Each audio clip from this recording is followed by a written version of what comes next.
What's up, guys? Michael Laron here.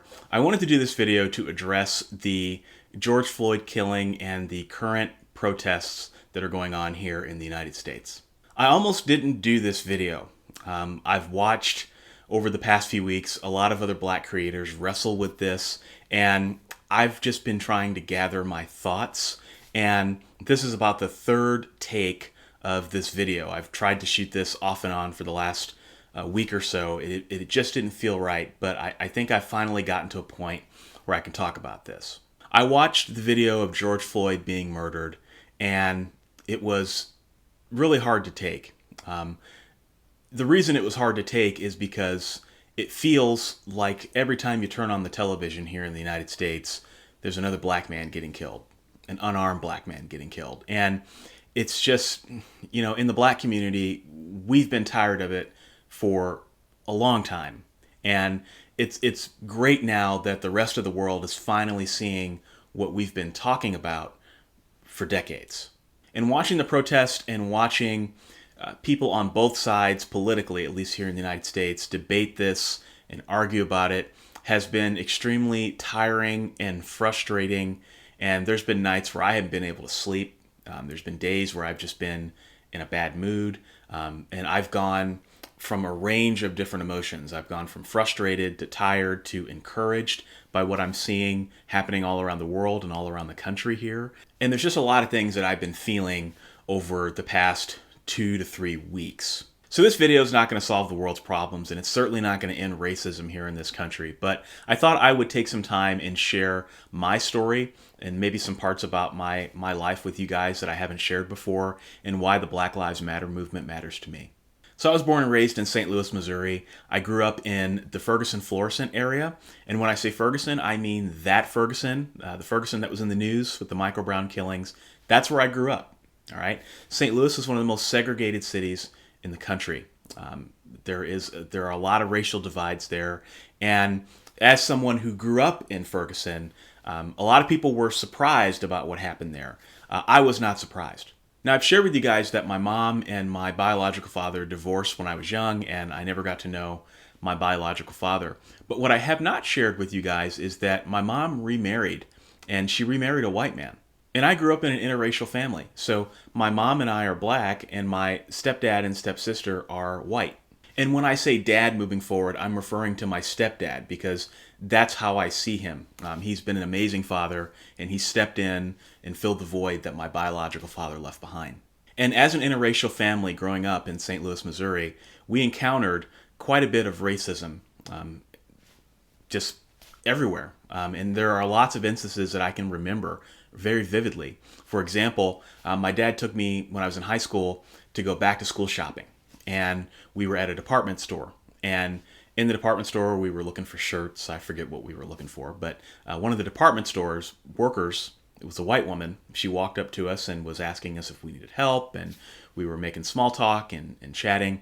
And it came up in the conversation. She wanted to know what my relationship was to my dad.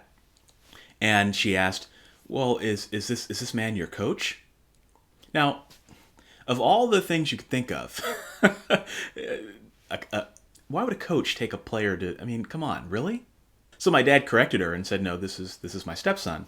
And the look on her face, I will never forget that for the rest of my life. It was as if my dad had told her that he was Satan incarnate.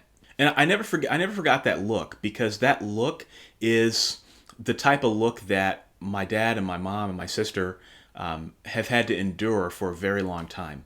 And in addition to that, it was subtle things like not being invited to certain parties, or offhand comments being made under someone's breath, or someone who was close to us telling us secondhand after the fact about how someone truly felt about us. It was very hurtful and very tiring and frustrating that people just could not accept that a white man could marry a black woman. All that aside, I had a fairly happy childhood. The things that I pursued as a kid, my parents were very supportive. They were very supportive of me writing, even when I was a really small kid. They were supportive of all the different things that I wanted to do, band and music and all that. And I frequently found myself, based on the things that I like to do, as the only black person in the room. When it was time for me to go to college, I went to college in small town Iowa. So a lot of people ask me, Michael, why did you go to college in small town Iowa? Well, my dad is from there, and so I have some family up here, and my parents lived up here as well. They moved from St. Louis to Des Moines when I was in high school. And so I came here to be closer to them. And quite frankly, the colleges in Iowa were the ones that gave me the most money. And so it was either go to college in Iowa or not go to college at all. And so the choice was pretty simple. And as you can imagine, going to school in small town Iowa as one of the only black students in the college was an interesting experience, to say the least. A lot of people were really cool, but there were a lot of people who had never met a black person before. And there were a lot of instances where people would just make stupid comments. They'd say ignorant stuff. And sometimes people would do things that were very hurtful. One of the other black students, who was a friend of mine, she had the N-word written on her door. You can imagine how traumatizing that is. And I was the president of the college's Multicultural Student Association because I wanted to connect with other people of color on campus because, well, there weren't that many of us. And two, I wanted to try to do something to make people understand that there's a big wide world out there, and that just because someone has a different skin color than you, that doesn't mean that they're inferior, and that we have a lot of commonalities, and that we can all get along.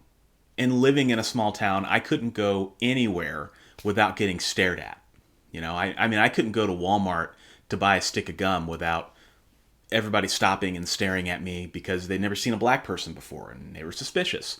And that is a reality that black people have to live with in this country when we go to a place where there are not very many of us. It's as simple as going on a road trip and stopping in a small town at a gas station and getting stared at, right? It's just a reality that we have to live with.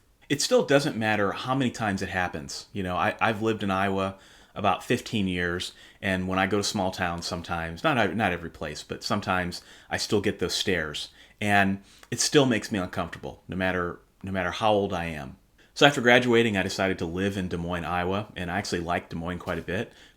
There's more black people here than you think. There still aren't that many of us, but there are black people here in Iowa, and you know, I enjoyed living in the community, and you know, despite a few eggheads, it's a decent place to live. Another thing you guys don't know about me is that my wife is Latina. So I'm black, my wife is Latina, and we have a daughter, and she is biracial. So when I think about my family, which is 3 different races, and I think about my experiences as a black man in this country, I've always been very keenly aware of the intersections of racism in my life. Like many black men in this country, I have mixed feelings about police officers. I know some police officers, and they're really good people, and they do exceptional work. But on the other hand, I turn on the television and I see police officers killing innocent black people, and it's really conflicting.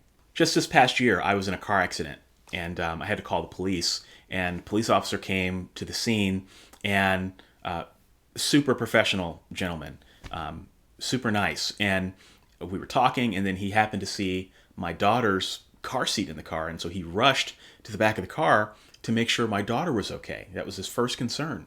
And he was talking to my daughter, making sure she was okay, and he was asking her about her classes, and he really took the time to talk to her.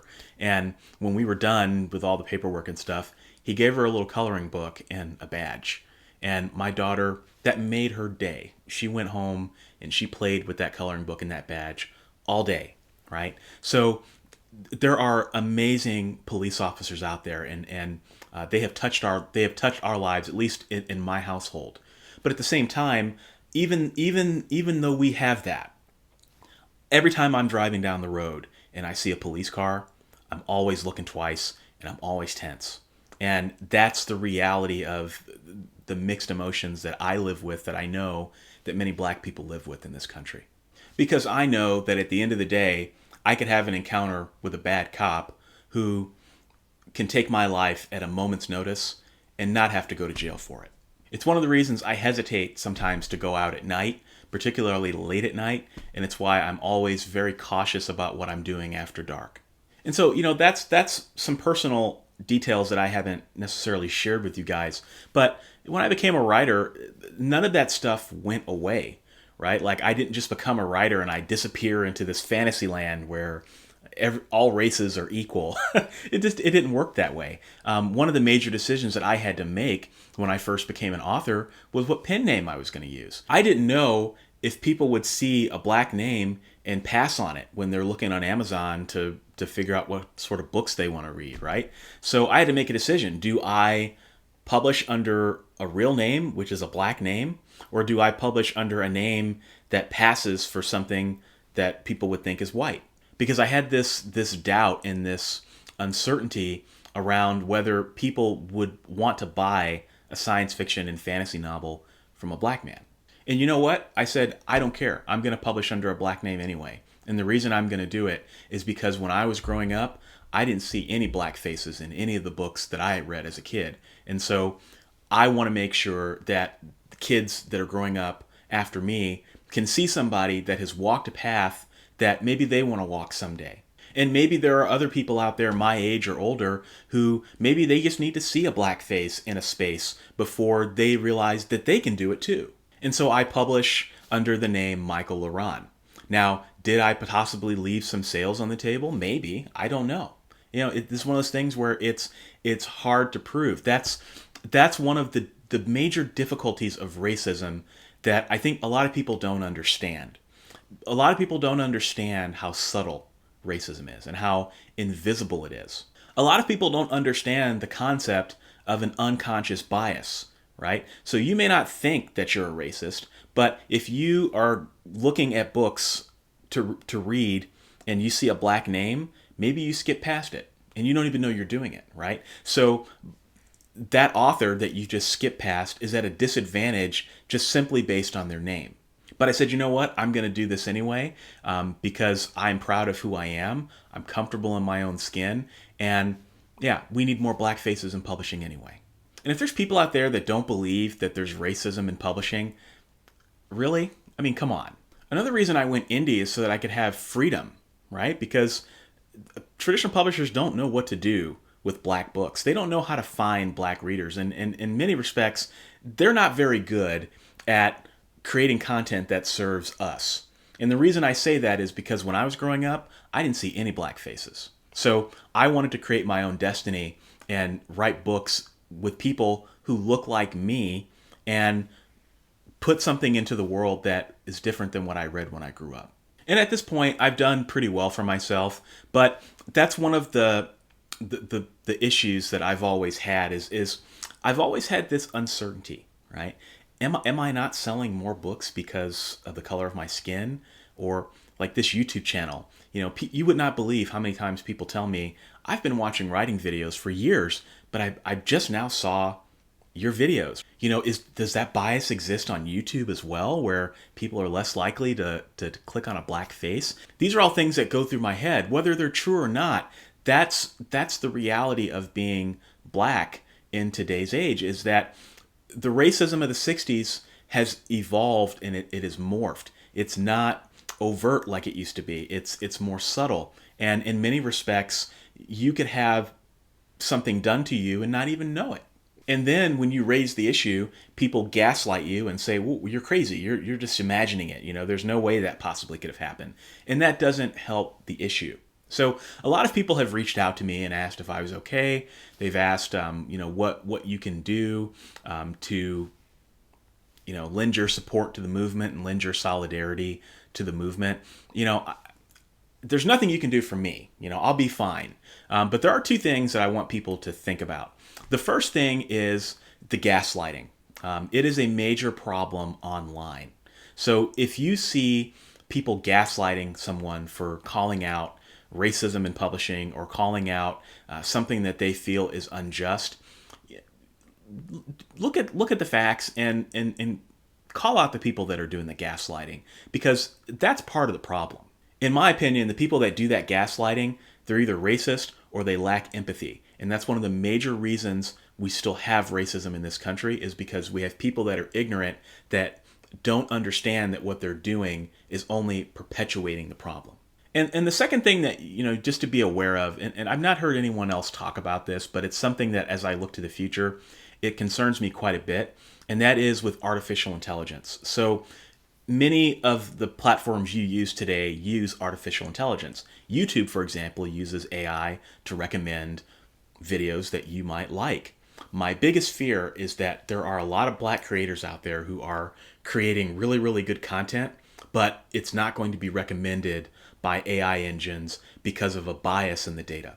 And trust me when I say that there are a lot of black creators out there doing really, really good things. They're not always visible, but there are a lot of people out there. When I started this YouTube channel, I was shocked at how many black people follow me. It's really, really cool, and it's amazing to see all of you out there doing really, really good stuff. So we exist, but you wouldn't always know that by looking at some of these algorithms. So the next time you're on YouTube, for example, and you're searching for a solution to a problem that you have, and you see a black face, click it and give them support and watch their content. And if it solves your problem, and you like what you see, subscribe, because that's the only way we can start training these algorithms and these engines to be less racially biased moving forward in the future. As for what you can do today, I've compiled a list of some of my favorite black creators, and you can check out a list and check out their content and all the really cool stuff that they provide. So I know this video is not going to solve the world's problems, but I felt compelled to do it because I know that many of you tune in to me every week to know what I think about certain things, and so now you know. Thanks for watching, and I'll see you in the next video.